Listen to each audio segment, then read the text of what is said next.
Hold a spear in your hands today, and it feels like nothing. A stick, a point, a relic of a simpler, more violent world.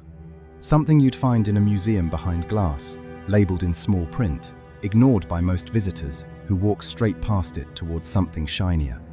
But one spear, thrown on a dusty battlefield in what is now northern India, may have changed the course of Western civilization forever. It pierced the greatest conqueror the world had ever seen. It drove through his armor, through his chest, deep into his lung. And then, like so many things that matter most in history, it disappeared. No museum holds it. No tomb displays it. No ancient treasury has ever claimed it. The spear that brought down Alexander the Great vanished from the historical record as completely as if it had never existed. But the wound it left behind echoed for 2,000 years. This is the story of that weapon, where it came from, what it did, what it may have set in motion, and where, after all this time, it might have gone. It's 326 BC. Alexander of Macedon is 30 years old, and he has never lost a battle. Not once, not ever. He has already done what every advisor, every general, every rational mind told him was impossible. He crushed the Persian Empire, the largest political structure the ancient world had ever produced. He marched his army through Egypt, through the scorched heart of Mesopotamia, through the frozen mountain passes of Central Asia. He founded cities bearing his own name from the Mediterranean coast to the plains of Afghanistan. He pushed further east than any Greek had gone, or imagined going, or thought worth imagining. His men are exhausted. They have been marching for 8 years. Their boots are worn through. Their wounds have wounds. They want to go home to their families, their farms, their ordinary lives. They have followed this man across the known world, and they are done. But Alexander doesn't stop. He never stops. He crosses the Indus River and drives into the Punjab. The Indian king Porus meets him at the Hydaspes River with an army anchored by war elephants, a weapon Alexander's cavalry has barely encountered. The battle is brutal, far closer than anything Alexander has fought before. He wins, as he always wins, but the cost is significant, and the aftermath is telling. His beloved horse Bucephalus, who has carried him into battle since he was a boy, dies during the campaign. Alexander names a city after him. He grieves, and then he keeps moving. He pushes further east. He wants to reach the edge of the world. The great ocean, he believes, lies just beyond the next river, the next range of hills, the next kingdom. His generals finally break. They beg him to stop. His soldiers, for the first time in 8 years, refuse to march. They sit down in their camp and will not move. For the first time in his life, Alexander is forced to turn back by something he cannot fight. Not an army, not a king, his own men. He doesn't take it gracefully. He sulks in his tent for 3 days. Then he accepts the reality. He turns south. But turning back is not the same as going home. Alexander decides to fight his way to the coast, subduing every tribe and kingdom along the route. It is during this brutal southern campaign, in the winter of 326 to 325 BC, marching through territory that no one in his army wanted to be in, that the spear finds him. The Malli are a warrior people of the Punjab, fierce, organized, and deeply unwilling to submit to a foreign conqueror who has appeared from the west like a force of nature. They have heard what Alexander does to people who resist. They resist anyway. They retreat into their fortified city and bar the gates. Alexander arrives with his siege equipment and his impatience, which is always greater than his siege equipment. His men reach the outer walls and hesitate.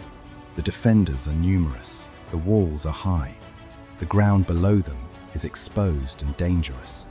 Alexander's soldiers, veterans of 100 engagements, pause. Alexander does not pause. He seizes a ladder and climbs the wall himself.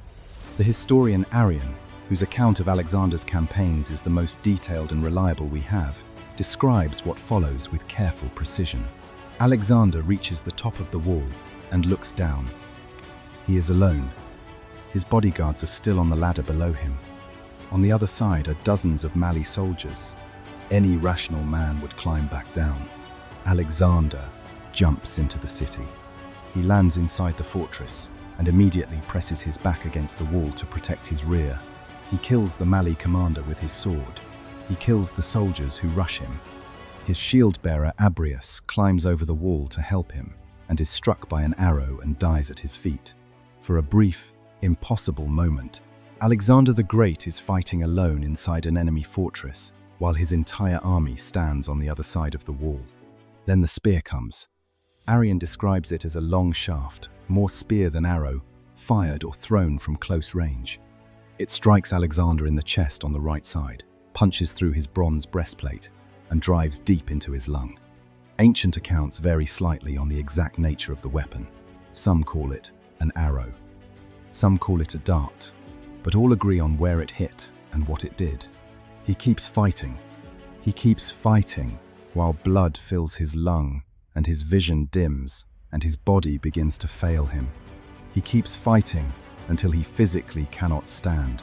He sinks against the wall, sword still in hand. His bodyguards breach the wall. They find him barely conscious, breathing in short, bloody gasps. His general Pusestus stands over him holding the sacred shield of Achilles, which Alexander had taken from the temple at Troy at the very beginning of his campaign years earlier. Pusestus uses it as a literal shield, covering Alexander's body while the others cut down the surrounding Malli. They carry him out. The wound is catastrophic. A field surgeon cuts the shaft of the spear from Alexander's chest. The arrowhead is buried deep near his lung. Extracting it requires an incision so large that ancient sources record Alexander losing consciousness from blood loss during the procedure. Outside the walls, a rumor moves through the camp like fire through dry grass. Alexander is dead. The grief is total and immediate. Soldiers who have crossed deserts and rivers and mountain ranges and 8 years of brutal war weep openly. Some accounts describe men simply sitting down where they stood and refusing to move. The idea of a world without Alexander was, to these men, not a political problem. It was a rupture in reality itself. Then he appears. He has himself carried to the river and transferred to a boat, so his men can see him from the banks. He raises his hand. The sound that comes from the assembled army, according to witnesses, can be heard for miles. He is alive, but the spear has already done something that no one yet understands. Alexander recovers, enough to give orders, enough to appear before his men, enough to continue the campaign south to the coast, to sail part of his fleet through the Persian Gulf, to march the rest of his army through the Gedrosian Desert in a decision that cost thousands of lives and that historians still argue about. He returns to Babylon in 323 BC. He is 32 years old. He has plans for Arabia, for the Western Mediterranean, perhaps for Carthage. The world is not yet large enough. Then he attends a banquet. He drinks, as he often drinks. A fever develops. Over the course of 12 days, the fever climbs and does not break. He loses the ability to speak. He loses the ability to stand. He is moved to his bed and does not rise from it. On June 10th, 323 BC, Alexander the Great dies in the palace of Nebuchadnezzar in Babylon. He is 32 years old. The cause of his death has been argued over for more than 2 millennia. Poison is the dramatic theory, favored by those who believe his enemies finally caught up with him. Typhoid fever, complicated by years of physical punishment and heavy drinking, is the clinical theory. A 2019 medical study suggested he may have suffered from Guillain-Barré syndrome, a neurological condition which would explain why ancient witnesses believed he was dead before he actually was. But a growing number of historians point directly at the Malli wound.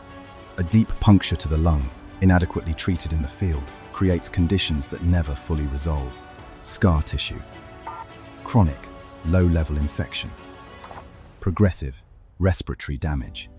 The body that emerges from that Malli courtyard is not the same body that entered it.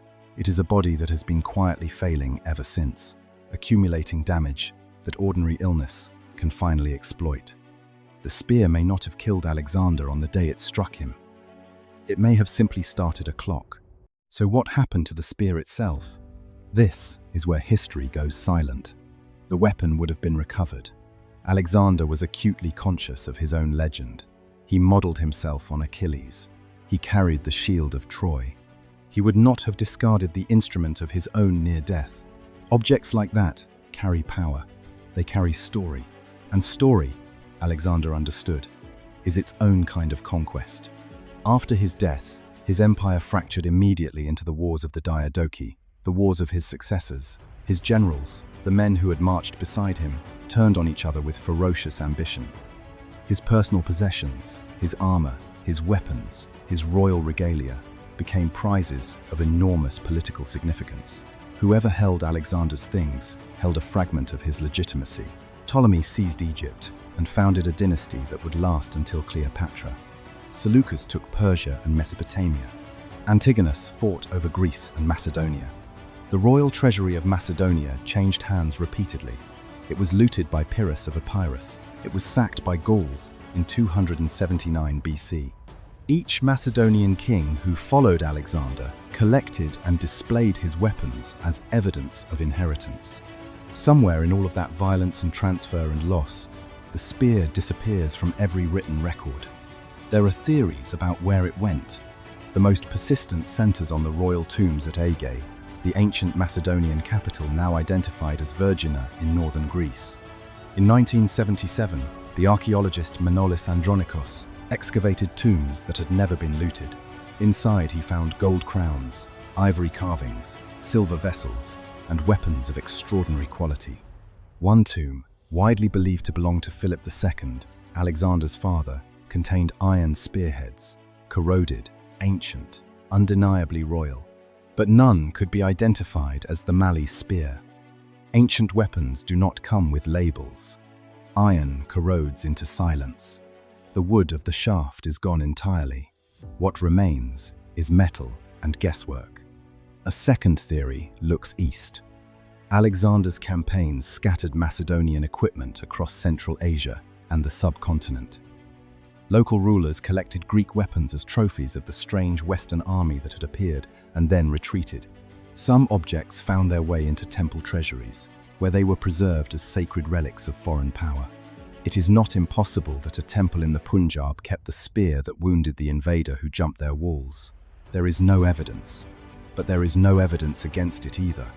The third theory is the simplest and the hardest to accept. It was lost in the chaos of Alexander's death, in the wars that immediately erupted, in the looting and burning and collapse of the world he had built. It was simply lost. Wood rots, iron rusts. Without someone who understood what it was, the spear became indistinguishable from 10,000 other broken weapons, rusting on 10,000 other forgotten fields. But here is the question beneath the question. Does the spear matter? What it did matters enormously. It struck the man whose campaigns spread Greek language and culture from the Adriatic to the borders of India. It wounded the general whose tactical innovations shaped how armies fought for the next 3 centuries. It may have killed, slowly and indirectly, the figure whose conquests created the conditions for the Hellenistic world, for the diffusion of Greek philosophy, for the cultural substrate that Rome absorbed and carried into Western civilization. Within a year of Alexander's death, his generals were at war. Within 20 years, the unified empire was shattered beyond recovery. His son, born after his death, was murdered as a child. His mother was murdered. His generals destroyed each other across decades of conflict. Everything he had built, he had held together through the force of his own presence. Remove that presence, and everything fell. That removal may have begun in a dusty courtyard in the Punjab, with a single weapon thrown by a Malli warrior whose name was never recorded, who was simply defending his home against a man who had decided the whole world belonged to him. We remember Alexander. We remember the victories, the cities, the legend, the image of him astride Bucephalus, charging into the Persian line. We do not remember the man who threw the spear. He was a soldier. He had not asked to be invaded. He did not seek out the greatest conqueror alive. He picked up his weapon and threw it at the man coming over his wall. And he changed everything.